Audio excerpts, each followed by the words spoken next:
आप सबों को जय शो। आज मैं अत्यंत खुश हूँ कि आज मैं फादर के इस चैनल में आप सबों का स्वागत करता हूँ। आप हमारे फादर के इस चैनल में बने रहिए, क्योंकि फादर हमारे पल्ली के लिए और हम सभी ख्रिस्त विश्वासियों के लिए अपने बच्चनों के माध्यम से हमारे विश्वास को मजबूत बनाने के लिए हमें सिखाते हैं। आज मैं बहुत उत्सुक हूँ और मेरे मन में ख्रिस्त राजा पर्व के बारे बहुत सारे सवाल हैं। चलिए आइए हम ये सारे सवाल के जवाब जानते हैं फादर से। जय यीशु फादर। जय यीशु। आज हमारे इस सेशन में आज उनको स्वागत करते हैं।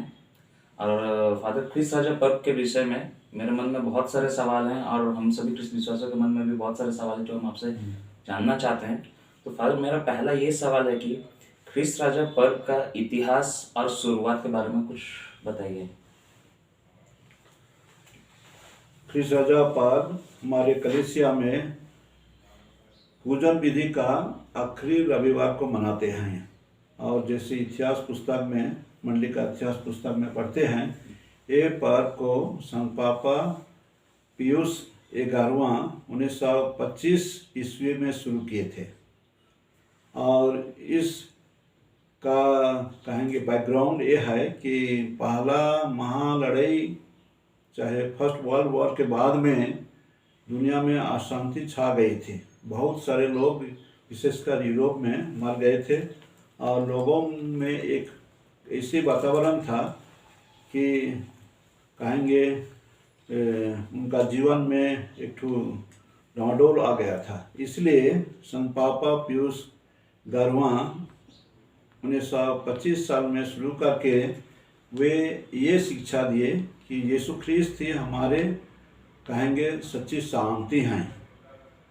और इसीलिए उसी के आधार में वे शुरू किए और बाद में सभी कलीसिया सभी जगह ये पाप फैल गया। तो 1925 को पकड़ते हैं वो ईस्वी में शुरू हुआ। और ये पाप कहेंगे हाल ही में हुआ है। दूसरे पाप सब बहुत पुराने हैं, लेकिन ये कहेंगे रिसेंटली शुरू किया गया है। शुरुआत का इतिहास यही कहूँगा।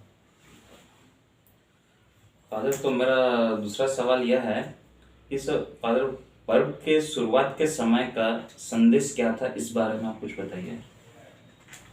आपके सवाल के आधार में जैसे मैं थोड़ा सा हिंट दिया, लोगों के बीच में बहुत सारे लोग मर गए थे, विशेषकर युवक लोग।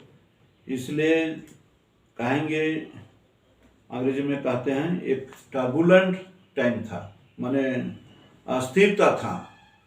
तो लोगों में एक भय फैल गया था। जैसे हम लोग महामारी अभी कोरोना के समय में एक फैल गया था, वैसे कुछ समझने के लिए कहूँगा।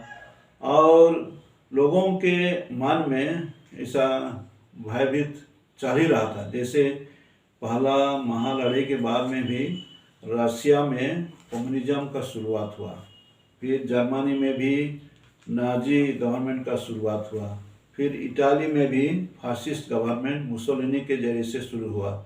ऐसे ही देखते देखते दुनिया में जब भी लड़ाई ख़त्म हुआ था, लेकिन एक भय का वातावरण फैल रहा था। और ये भय में देख रहे थे लोग कि जो शासक वर्ग थे वे लोग अपना डिक्टेटरशिप से लोगों को दबा रहे थे। इसलिए एक भय का वातावरण था। और उसी को काउंटरएक्ट करने के लिए संत पापा और उनके सहयोगी लोग ये शिक्षा देने शुरू किए कि यीशु ख्रिस्त थे, सच्चाई हैं और शांति हैं। उसको हम लोग पाते हैं बाइबल आधारित वचन से। हम लोग पढ़ेंगे मत्ती का सुसमाचार में लिखा हुआ है, दो अध्याय में पाते हैं। जब ज्योतिषी लोग खोजते हैं, वही राजा का खोज में आते हैं, तो लोग सवाल करते हैं, यहूदियों के नवजात राजा कहाँ है। ये सवाल से भी मालूम होता है, लेखक प्रकट किए हैं संमति कि यहूदी लोग उसको राजा मानते थे।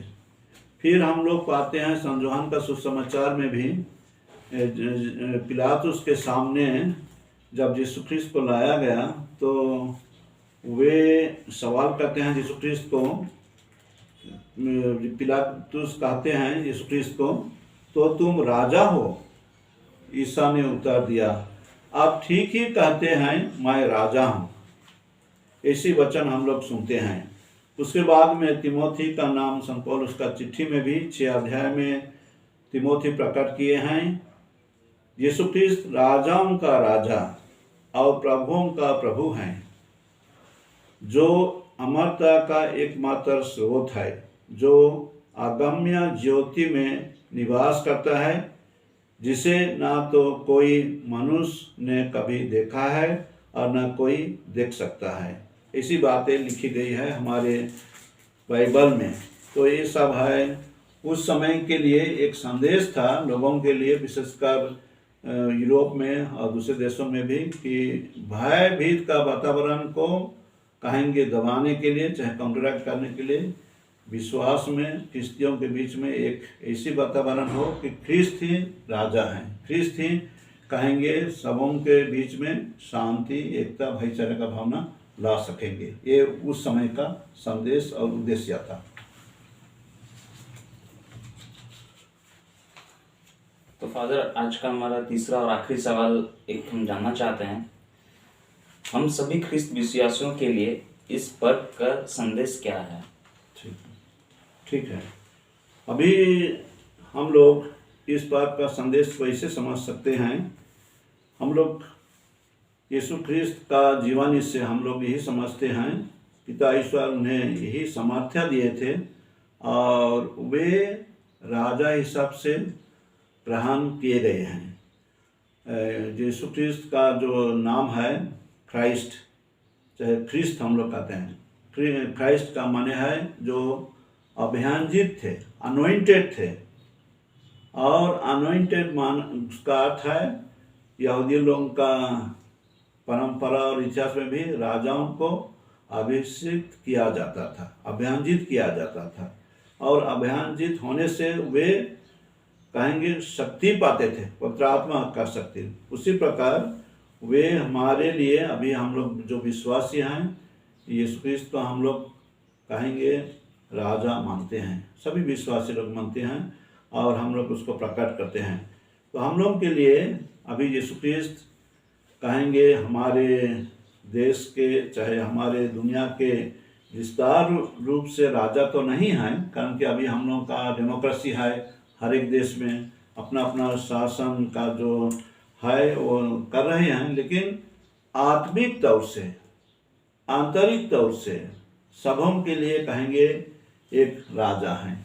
इसलिए हमारे जीवन में वे यदि आएंगे, चाहे उनका शिक्षा के आधार में हम लोग चलेंगे, मैत्री भावना, प्रेम का भावना, क्षमा देने का भावना, चाहे भाईचारे के भावना, ख्रिस्तिया भाइयों के बीच में, चाहे गैर ख्रिस्तियों का भाइयों के बीच में, भाई बहनों के बीच में, हम लोगों का संबंध, चाहे हम लोग का जीवन ऐसे हो कि हम सबको सद्भावना से ग्रहण करेंगे और उसी हिसाब से हम चलने से ये कहेंगे कि यीशु ख्रिस्त हम लोगों का आध्यात्मिक तौर से हमारे राजा हैं, अर्थात उनके शिक्षा को हम अपने जीवन में लागू करने के लिए कोशिश करेंगे। ये तो बहुत ही अच्छा शिक्षा है, इसको यदि हम ग्रहण करेंगे, इसके अनुसार चलेंगे, तो हमारे बीच में जो कहेंगे लड़ाई झगड़ा, चाहे जो संदेह का जीवन बिताते हैं, चाहे भय का जीवन बिताते हैं, उससे हम लोग जीत पाएंगे।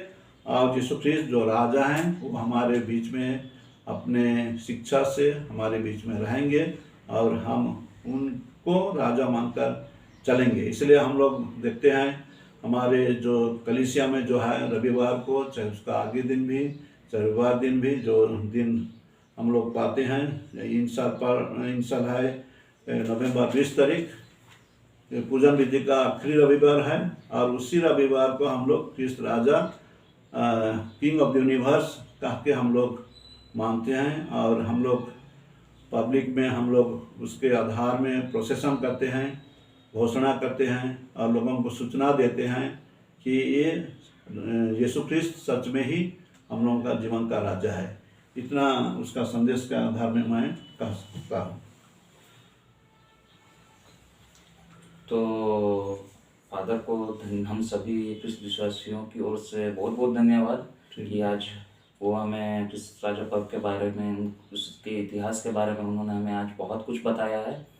और मैं आशा करता हूँ कि आप सभी आज इन वचनों को आप अपने जीवन में लागू करें। और फादर को बहुत बहुत धन्यवाद।